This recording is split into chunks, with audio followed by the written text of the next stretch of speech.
If you are going for a new level in your life, then you get to encounter a new devil. New level, new devil. So this week in this episode, I'm going to talk to you a little bit about some of the surprising things that came about when I decided to leave my corporate job and become an entrepreneur.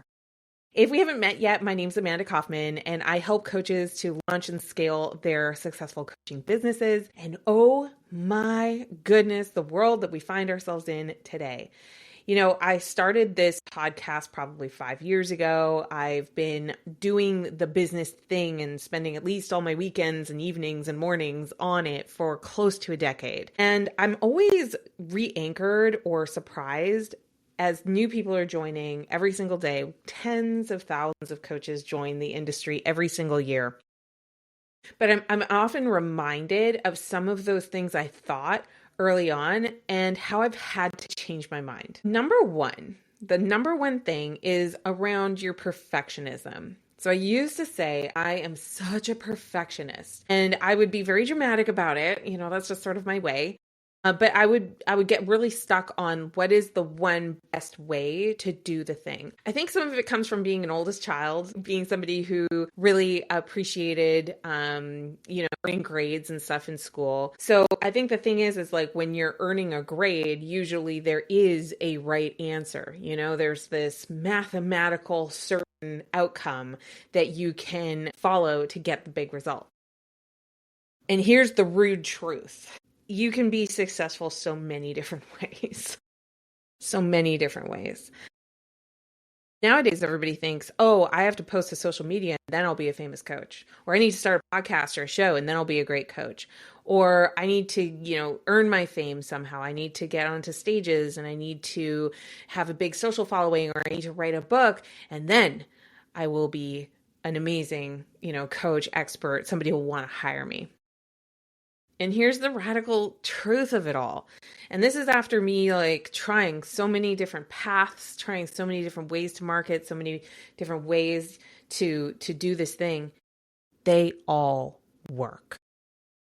They all work, right? The question is, which one are you feeling the most pulled to struggle through?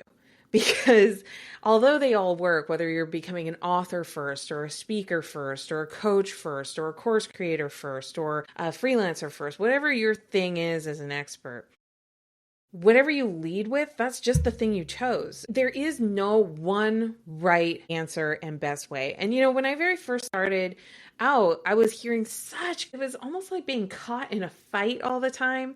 Because there would be people screaming, it's better to work your way up from the bottom. And then there would be people screaming, no, know your worth. You need to have premium, blah, blah, blah, blah, blah. And for a minute there, I thought that I was doing everything right. I had very, very premium coaching packages. I was doing everything offline. I actually shunned online. I shunned doing videos like this. And I was wrong. Conviction was the thing that helped me to actually do it. So the conviction that I was going to use higher ticket, the conviction that it was better to meet people offline than online.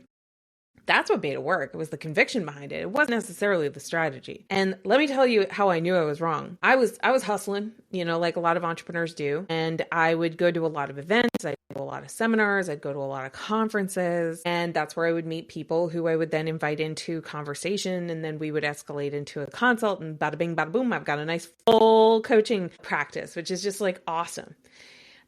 Except I got onto a bit of a burnout rhythm with it. I was traveling almost as much as I had been for my prior corporate job.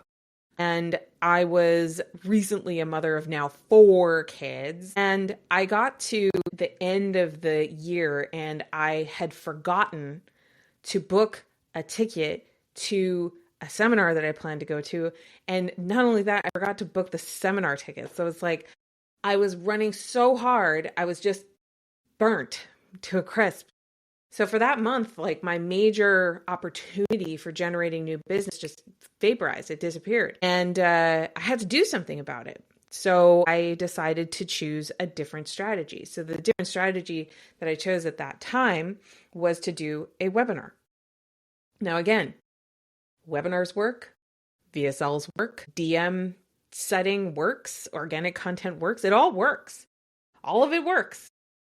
So I chose the webinar route and I thought, you know what? I've been wanting to do a group program for a while, because the great thing about a group program is you can sell the same hour of coaching, the live component, over and over and over again. And then you can use a standardized curriculum to kind of have everybody be singing from the same song sheet. So great.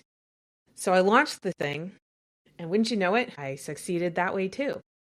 So I went from being like hardcore, never go online coach to here, let me try this, because the other option was, I was out of the planning to make that thing work. And the webinar worked. I couldn't even believe it, to be honest. And, I tried it again. It didn't really work. Like, not as good. I tried it again and it worked, but again, sort of sad results. I was like, what am I doing wrong? So I flipped from doing webinars to then doing like challenges. So I was doing like these 5-day challenges where you invite people into the free challenge, and then you're facilitating the challenge through like a free Facebook group, for example, and everybody has activities and we're moving along and we're getting a goal together. And then at the end, I would have a presentation with, of course, the pitch. Well, wouldn't you know it, the first time I ever did the challenge, it was outstanding. Right? Our ROI on the investment of the time and the energy and the spending to be able to like do that particular way, it paid off like facts. It was amazing. So what did I do? I did it again. Now, again, it wasn't as exciting the second time. It was about half as exciting. Still exciting, but it's like half as exciting. So I ran it again. And guess what? Half as exciting as the previous two. It was like watching carbon decay, it was like 14x, 7x, 3.5x, right? And every time I ran it, it still worked, but it just worked like a little bit less. I was like, dang, time for another strategy, right? So I've run so many different strategies. I actually kind of skipped over a couple in my storytelling, but the theme of it is that it will work until it stops working. In fact, behind me, I've got my $1 Million Group Award. That was another strategy where we ran paid ads to a live Facebook group where we did regular weekly lives, and we set out of the group, right? We had DM conversations with anybody who joined the group, and then we would set appointments out of that group. Which again, when I first started to do it, it was amazing. I was getting huge ROI out of that strategy. But over time, as we kept running it, we had to do more and more and more and more and more work to try to get the same amount of outcome. And eventually I shut that one down too, because I was like, it doesn't work. But guess what I learned? They all work. All things work, right? But the first time you do something, your audience is going to respond to that, and they're going to go like, whoa, this is novel, this is exciting, this is new. The second time you go and do the thing, people kind of know it's coming. So the crowd or the crew that already went through your campaign the first time, they already had it, they already experienced it. So there's not really like more for them. So you have to have a strategy to meet more new people that can keep up with the people that are dropping off because they already, they rode the Disneyland ride. They already did it.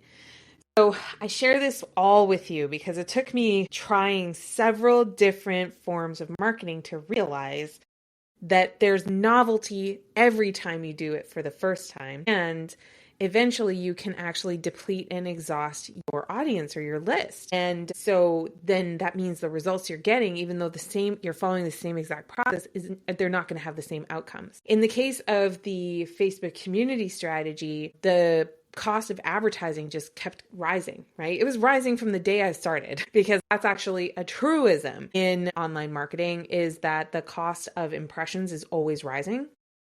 So it's a little bit at a time. But you're eventually going to be facing much more expensive ad costs. So you can up that by making your advertising even better. But again, you have to make the investment of the time and the energy to stay in front of that machine, right? All of this to say, I was driven for a long time by this idea that there's one magical right way to build a business that I really love. And on the way, I built so many different versions of the same business. I've always been helping people. I've largely been helping coaches and entrepreneurs to succeed, but it was almost like I was constantly on this hunt for the perfect thing. And that cost me really dearly. I ended up spending like a lot of money learning a lot of different techniques, but you know what I didn't do? I didn't ask, where in the process is it broken?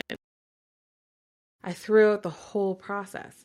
And I see coaches do this all the time. The only reason why I can call it out now is because I realized, wait a minute, that's what I'm doing. I'm getting razzled dazzled by the latest marketing ploy or the latest marketing strategy. And I would run the playbook, and I was so good at running the playbook. But here's the thing. Eventually, it made me feel a lot like I felt as I was about to leave my corporate career.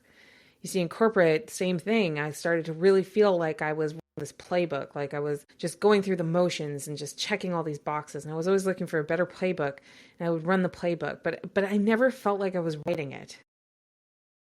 You know what I mean? Like I was the one that was writing what we were going to do. And I think it came from an insecurity that like maybe I don't know what I'm doing. Maybe I don't know if it's going to work. Maybe there's no certainty there.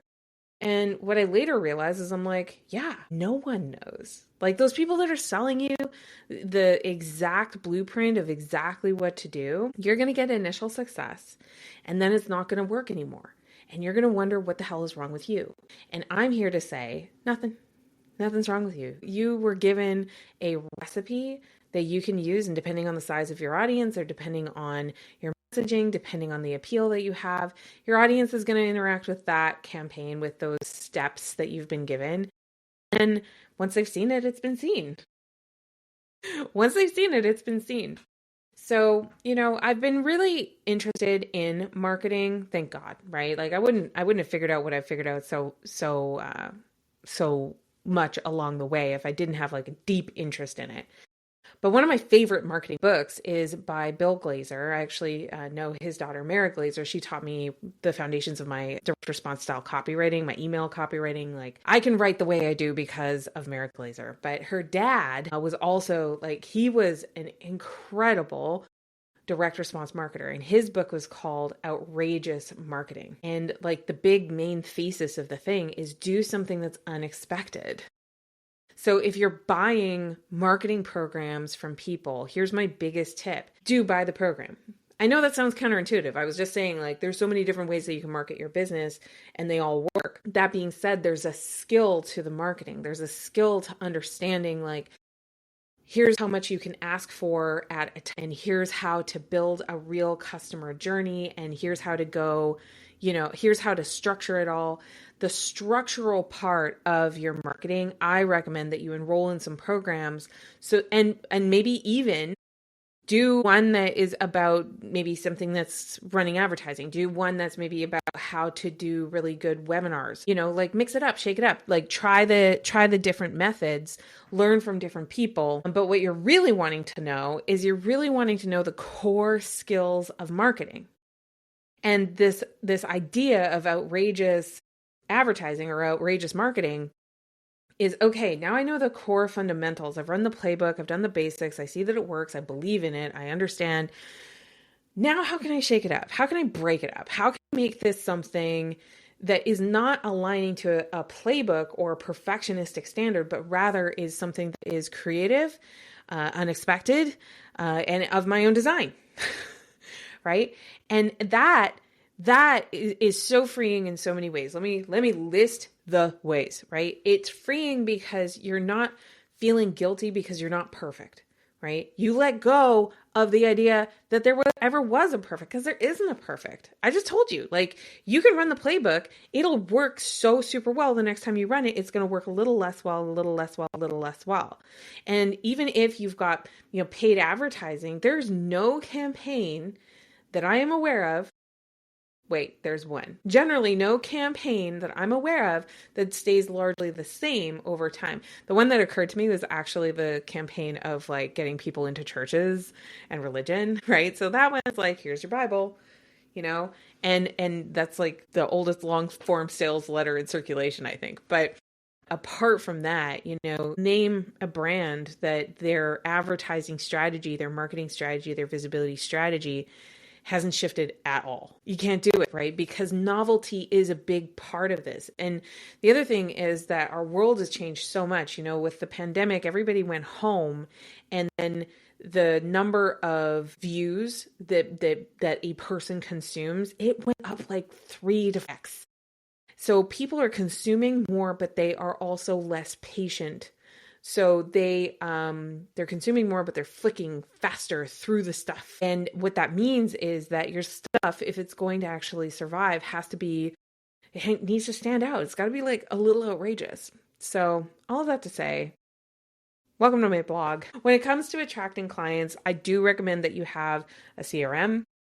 I recommend you have an email cadence. I recommend that you have these foundations of marketing in place. But if you're looking for that silver bullet of the perfect way to market your business, there's the one you choose and the one you choose to struggle through learning. I will see you in another episode. Until then, make sure that you share this with a few of your friends and subscribe, and we will see you in a future episode.